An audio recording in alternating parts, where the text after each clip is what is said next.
asalaamu aleykum mbokk yeeg xarit yi maa ngi leen di nuyu tey ci 26 juin 2025 fas yéene ci introduction éphéméride du 26 juin bi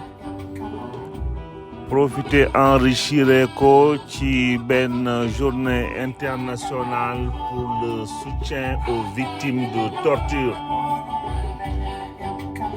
même bu fekkee sax ci biir éphéméride yi ñoo ngi ko ci wax journée bi ni ñu ko defee en 1987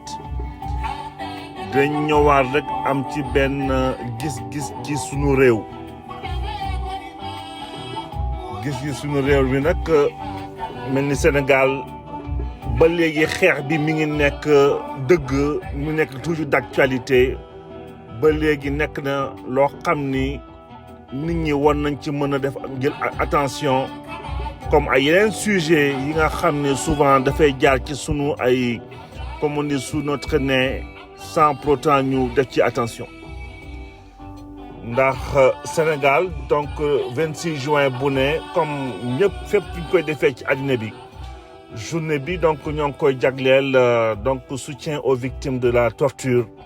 mu nekk journée boo xam ne nag ñu permettre ñu rendre hommage ci ñi nga xam ne yàlla dimbali leen ñu mucc ci torture ba tey ñu war ci réaffirmer ñun ci sunu bopp sunu engagement commun pour ñu war a fexe ba xeexum impunité mu nekk loo xam ne ñëpp lay concerné lu tax Sénégal nag c'est parce que tey aussi Sénégal depuis 86 la signé woon ak Nations Unies ci convention des tortures convention des Nations Unies contre la torture wante aussi ci protocole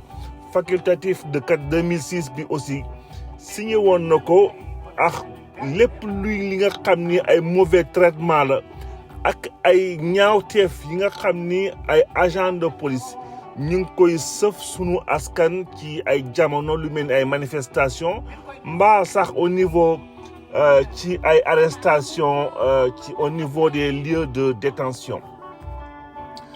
donc mbir mi Sénégal donc ay lieux de détention yi nga xam ni kenn répondul ci norme internationale conformul ci li nga xam ni mooy rendre dignité nit ki loo xam ni dafay dem ba limite dafay déshumaniser nit ki ñëpp ñi ngi dégg souvent sunu prison yi jarul ñu ci arrêté uniquement ci kaw Rebeuss ay kaw Paquetas mais fépp foo dem ci xëy na sunu prison yi jàngat bi toujours jooy bi benn la donc ci sunu réew donc ñoo ngi xeex pour jéem a dëgëral li nga xam ni moom lu ñu woowe absence de mécanisme national et de prévention opérationnelle yi nga xam ni mooy permettre fépp fi nga xam ni torture war na ko am ci sunu réew ñu war ko mën a def une réalité donc sunu message nag mooy fexe ba renforcer mécanisme d'ailleurs de prévention contre torture yi ci au niveau des lieux de privation de liberté mooy ci sunu prison yi fexe aussi ba poursuivre acteurs yi nga xam ni ñoom ñooy responsable dëgg-dëgg acte de torture yi ñu war a mën a répondre ci seen ay responsabilités Sénégal ba tey mi ngi nekk encore de suite de justice ci li nga xam ni xewoon na ay événements wu 2021 2023 ba tey nekk na loo xam ni les Sénégalais ñu am sentiment wu impunité ci li nga xam ni xewoon na ci sunu réew boobu ba léegi ñoo ngi xaarandi ay mbir ay décision ay actes yu fort ñu mën ko poser ci sens boobu continuer encore di soutenir ñëpp ñi nga xam ni ay victimes la ñu bu fekkee dañ leen war a faj jël leen en prise en charge psychologique préparer leen aussi ci li nga xam ni mooy ki leen seen desitu àddina beneen bi aussi mooy favoriser aussi ci suñu prise de conscience yi aussi quelque part prise de qui favoriser lépp luy éducation aux droits humains parfois da ngay dem ci benn bérébu service public nit ñi duñ sax xam ni yow mii am nga ay droits civiques ay droits yi nga xam ne nit ki fonctionnaire bi ni mu la war a traité du la ko traité muy agent de police bi nga dem mooy ci bureau bi nga dem fépp fi nga xam ni yaa ngi fa dem nga am fa ay droits en tant que être humain sunu réew yi sunu askan bi Afrique de manière générale war na ci góorgóorlu bu baax a baax quoi donc fexe ba solidarité ak dignité nekk loo xam ne dañ koy préserver yu mel ni lii donc Sénégal war a respecter ay droits humains ak justice ak dignité humaine loolu tey daal moo nekkoon sunu message tey ci journée internationale bi des Nations Unies pour le soutien aux victimes de la torture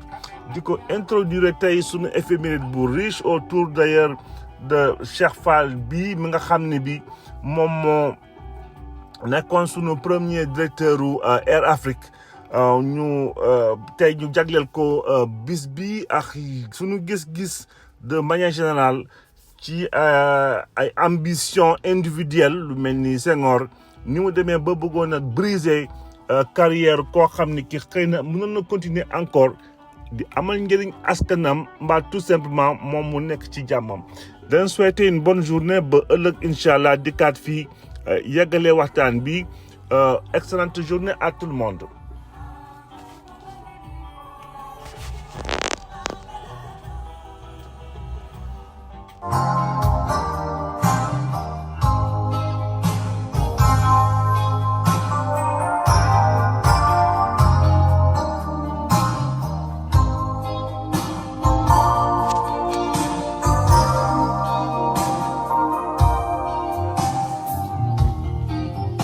éphéméride tey nag am fii ay dossier ay événements yu riche yi nga xam ni bëggoon nañu partager ak yéen réflexion yi nga xam ni gis nañ ko si donc ñu lar leen articuler si juróomi ponk bi ci jiitu nag comme li may wax souvent am na ay événements yi nga xam ni da ngay fexe ba doo saalit ndax gis-gis yi nga xam ne danga ci gis mën na metti xol mën na énervé wante dinañu góorgóorlu ba duñu yaafus parce que tey ñoo ngi ñëw ci création wala boog charte bi nga xam ne bi moom moo créé woon comme li ñu wax mbootaayu xeet yi di Nations Unies officiellement signé par 50 pays foofu ci San Francisco le 26 juin 1945 ñu premier élément bi yóbbu ñu ci kilifa bi di Cheikh Fall bi nga xam ni moo nekkoon premier wu PDG compagnie multinationale bi di Air Afrique ingénieur de formation aussi considéré comme un pionnier de l'aviation civile africaine poste bi nga xam ne bi occupé woon na ko bëkkat dinañ ñëw aussi ci ay jaar-jaaram ak taxawaay bi nga xam ne bi Sénégal Abdou Diouf ak Senghor amee woon nañ ko si jamono boobu loo xam ne aussi c'est très regrettable. Sunu quatrième élément daf ñu yóbbu ci 26 juin 2015 Pape Oumar Sakho ancien président Cour suprême bu Sénégal lañ namee woon foofu président du conseil constitutionnel pour war a jeexal mandat wu Cheikh Tidiane Diakhaté bi nga xam ne bi wàññeeku woon na fi 15 janvier bëkk 2015 Pape Oumar Sakho tamit dina ñëw ci ay jaar-jaaram sans dugg ci ay critique justice ou quoi que ce soit juste xool rek moom la ma waatoon ak taxawaay bi nga xam ne bi moom la mujjee woon am ci sunu réew en tant que président du conseil constitutionnel war a jeexalee aussi hommage bi nga xam ne bi tey war nañ ko rendre kii di Habib Thiam ginnaaw bi mu fi wàññeekoo le 26 juin 2017 Habib Thiam nekk membre éminent bu parti socialiste 2 fois premier ministre 81 à 83 de 81 à 83 et de 91 à 98 ancien président Assemblée nationale après Cissé Dia de 83 à 84. donc programme baa ngi nii ñoo ngi ci 26 juin 45 donc ñoo ngi génn ci suñu seconde guerre mondiale mbootaayu xeet yi nag amoon balaay Nations Unies di ONU amoon li ñu naan SDN di woon Société des Nations nag avant sax loolu avant Société des Nations on avait les trucs autour du carbone tout ça autour du charbon mais SDN donc ONU moo ko remplacé ci charte bi nga xam ne bi ñoo ko créé woon tey 26 juin 1946 par 50 pays lenn moo ñuy metti ci Nations Unies mooy ci création en tant que pays tiers monde wala pays africain yi nan la ñu gisee ci seen bopp ci Nations Unies loolu au niveau Nations Unies mais aussi war nañu wax aussi au niveau droit de l'homme mooy nekk suñu troisième éphéméride bi nga xam ne bi moom lañ ko consacré ci lii xewoon foofu 87 ñuy wax torture Nations Unies tey gis nañu taxawaayam ci askan bi man damay dellu si waat toujours rek li nga xam ni ay sunu dëkk yi ñoo ngi koy dund li nga xam ni lu mel ni Sénégal mi ngi koy dund depuis jamonoom ba léegi ci ñi fi jaar ñëpp bëggoon taxaw seetlu rek xool Nations Unies lan la fi Nations Unies lan la liggéeyal dëgg Sénégal ak du moins tous les pays africains lan la leen Nations Unies vraiment finalement indil bien entendu biñ koy sos c'était un peu l'état ou l'organisation des vainqueurs parce que seen ay ponk yëpp dañ ko def pour aussi neutraliser comme on dit l'axe du mal jamono boobu incarné par Hitler donc dañu taxawal lépp pour que aussi jàmm am ci addina bi guerre yi wàññeeku képp ki nga xam ni nekkoon na ci ay disposition ay guerre wala li nga xam ni course à l'armement lépp ñu jëm ko réglementé ba addina bi am jàmm ci côté boobu xawma ban bilan lañ ci war a mën a def parce que terewul ay rébellion par-ci par-là en Afrique terewul aussi ay yeneen ni xew-xew en tout cas guerre mondiale daal sant nañ ci borom bi amu fi wante am na aussi ay limites yu bëre Nations Unies yi nga xam ni lu mel ni pays africains yi doon nañ ko bëgg am ay arbitrage wante li ci ëpp dañ ci banque seen loxo li fi xew ci Sénégal par exemple ci jamonoy Macky Sall balaa sax ñuy ñëw ci événement 2021 2023 yu bëri xew nañ fi mais kenn musu fi taxaw benn yoon dégg ku mel ni Antonio Guterres di secrétaire général Nations Unies jël taxaw wax ci li nga xam ni moom la ci waroon a taxawee par rapport ak askanu Sénégal pas plus que d'ailleurs di féliciter kii di Macky Sall ci jamono donc Nations Unies am na ay limites yu bëri yi nga xam ni c'était plus au service des pays des puissances ñuy continuer di doxal seen gis-gis àdduna te li ci ëpp même bu fekkee am na ay ndimbal yi nga xam ne dañ ko dimbalee yenn pays yi nekk sous-développé ou en voie de développement au final ñoom ñoo ci doon ëpp li nga xam ni gañe woon nañ ko ci seen création Nations Unies bi ba tey ñuy continuer aussi quand même di sant borom bi ci guerre yi nga xam ne bi xëy na ñoo ngi koy moytandiku. sunu deuxième éphéméride daf ñuy yóbbu ci Cheikh Fall nekkoon premier PDG wu Air Afrique compagnie multinationale Air Afrique bi Cheikh Fall donc tey lendemain indépendance 26 juin 1961 la ñoo nekk PDG wu compagnie bi di Air Afrique Cheikh Fall ñu ñëw ci jaar-jaaram ak taxawaay bi nga xam ne bi président Senghor amee woon na ko par rapport ak dossier am Cheikh Fall ñu xamee woon ko nag ci côté jàng koo xam ni ki bëri woon na bon dañaa mi génnoon àdduna ci jamono boobu un certain 12 novembre ci Dakar à l'âge de 83 ans Cheikh Fall jànge woon ci école supérieure d'électricité de Paris di Supélec nekk fa nekkoon koo xam ni ki nag amoon na personnalité bu rëy rare bokk ci rare intellectuel yi nga xam ni ba ñuy dem di jàngi wuñu woon droit ak science politique parce que jamono boobu élite yu bëri droit ak science politique la ñoon jàngi parce que ils étaient plus dans des préoccupations que nu ñuy def ba fal leen wala diriger réew mais pas forcément diriger ay économie wu réew parce que diriger réew ak diriger économie wu réew forcément du doon nekkul loo xam ne c'est la même chose donc ñu mel ni Cheikh Fall yi peut-être aussi yenn filière scientifique jamono boobu xawoon nañu compliqué pour que nga mën ci accéder wante ñu mel ni Cheikh Fall góorgóorlu woon nañu ba nekkoon ci jamono boobu des mathématiciens émérites donc Cheikh Fall li ñu wax li mën a nekk mathématicien yëpp ci tempérament nekkoon na koo xam ni il était hyper jovial très détendu dans ce qu'il faisait bien entendu sûrement nekkoon na koo xam ni il était à l'aise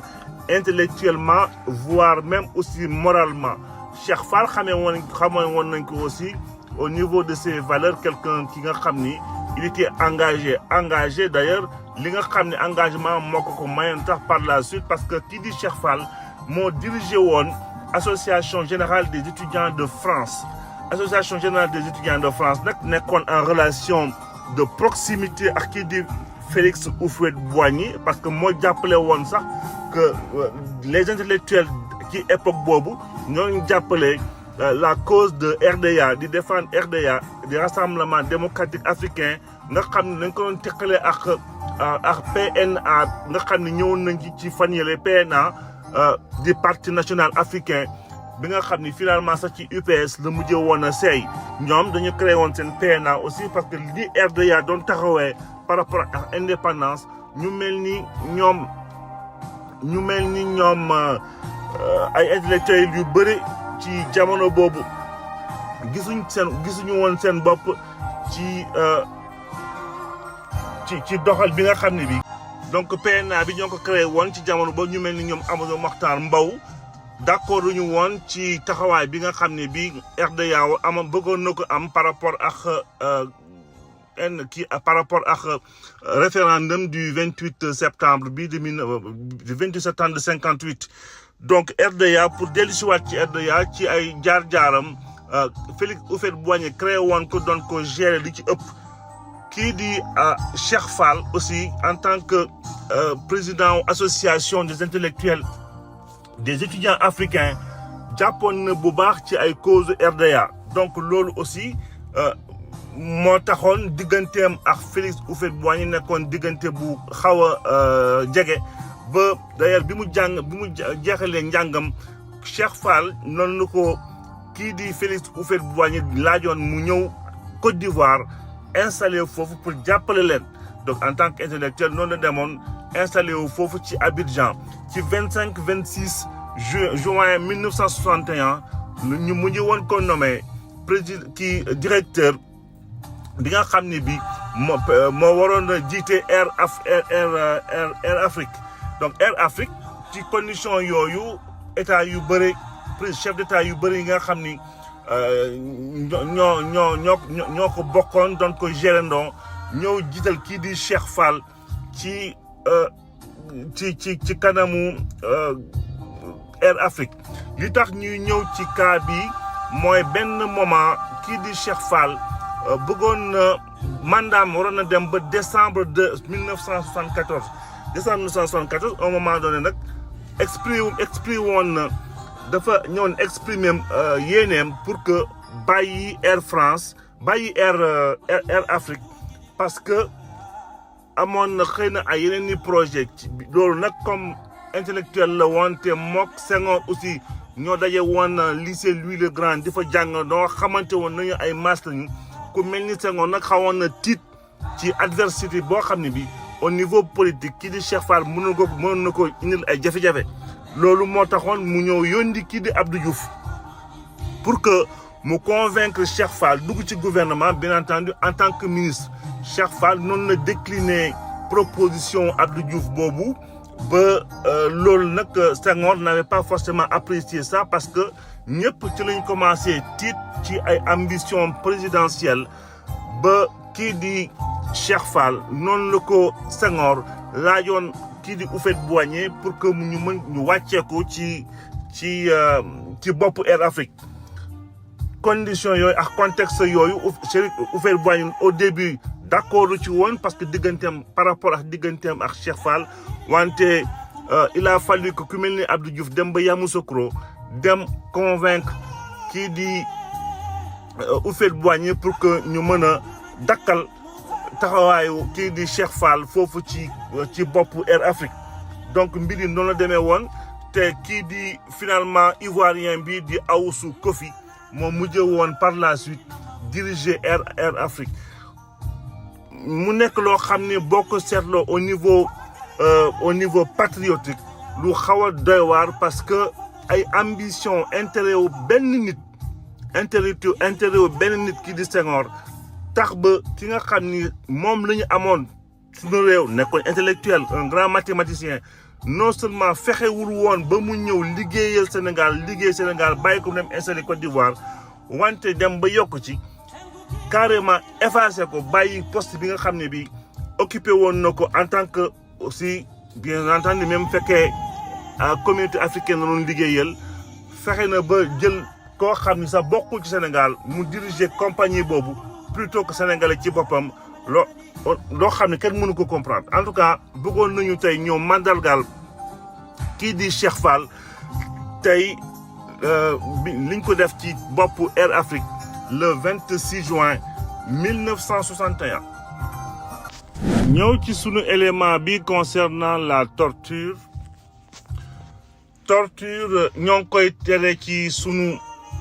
ñoo ngi koy tere ci àddina bi tey à partir du 26 juin 87 ci la ñu ñëwoon mettre en vigueur convention des Nations Unies bi nga xam ne moo doon tere lépp luy torture li ma si jaaxal rek mooy on parle de torture wax lan la ñu caractériser comme torture lépp li nga xam ne ñoo ngi koy infliger nit sax balaa ñu koy juger on parle souvent de souffrance aiguë physique ou mentale intentionnellement infligée à des personnes aux fins notamment d'obtenir d'elles ou d'une tierce personne des renseignements ou des aveux de punir d'un acte qu'elle ou cette personne aurait commis, aurait soupçonné d'avoir commis, de l'intimider ou de faire pression sur elle, ou d'intimider ou de faire pression sur des tierces. Lépp on parle de torture li ñu gën a ràññee gis nañu tous les récits yi nga xam ni ñii di ay opposants wala ñoo xam ne dañ leen téye woon ci cadre Pastef supplice yi ñu dund yëpp Sénégal te à aucun moment dégguñu fenn fu Nations Unies bouger par rapport à ces supplices par rapport à ces tortures kenn waxatul sax ñi nga xam ni ñàkk nañ seen bakkan jarul ñu fi dellusiwaat ci dossier yooyu parce que dafay xaw a gudd. li ma xaw a jaaxal rek ci convention des Nations Unies bi contre la torture ba ñu koy sos ci jamono bi en 87 en 88 kii di Ronald Reagan présenté woon na ko ci Sénat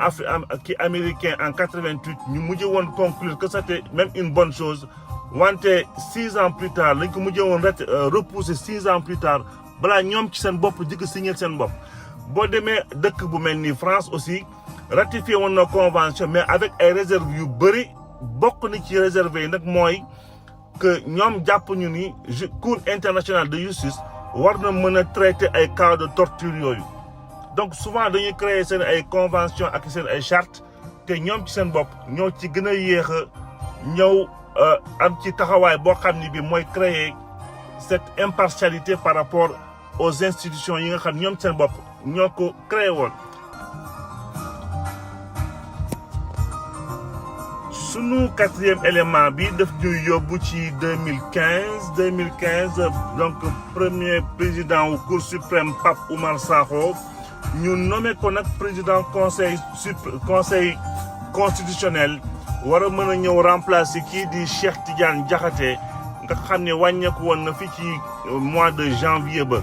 regret yi ñuy am rek mooy toujours taxawaay bi nga xam ne bi kii di Pape Oumar Sakho taxawee woon na ko moom en tant que président Cour suprême malgré malgré son serment boo déggee ma ne son serment mi ngi naan notre première mission sera de renforcer la confiance entre notre peuple en notre institution. Continuer aussi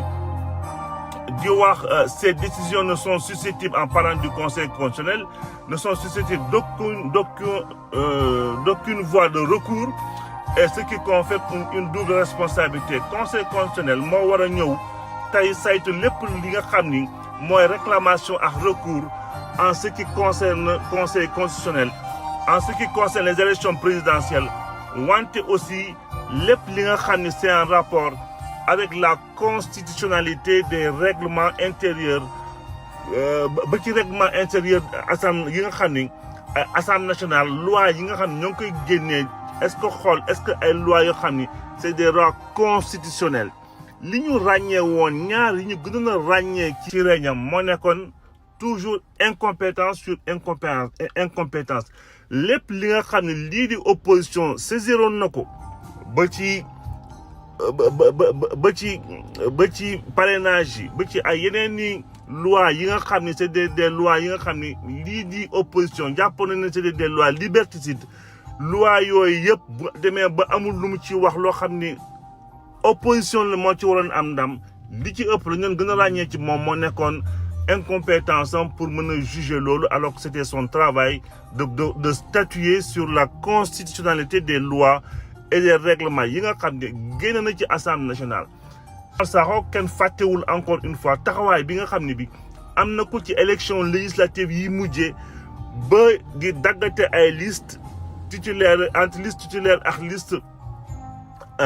des suppléants diggante entre opposition même ba ci parti Macky Sall loolu lépp nekk na loo xam ni jàpp nañ ni xaw na safaan ak li nga xam ne moo nekkoon son serment de base. Donc lu xaw a regrettable ci nguuram en tant que président conseil constitutionnel. Qui dit Ndiaw Diouf aussi par la suite non duggee woon ci conseil constitutionnel,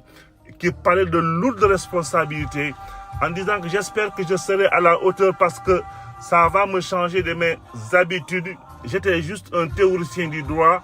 Je vais essayer de mettre en œuvre des règles dans le règlement des différents qui seront portés devant le conseil constitutionnel.